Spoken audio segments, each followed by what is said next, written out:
Welcome to CMC Markets. My name is Eric, and we are going to walk you through our updated stop loss feature.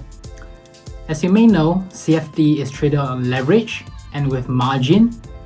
Hence, a stop loss feature is a good way to mitigate risk and risk manage. In the beginning, as you're placing a trade, you will notice a stop loss section which can be added.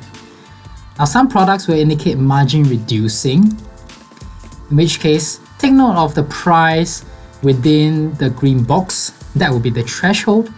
And if your stop loss price falls within the parameters, margin reducing can be enabled.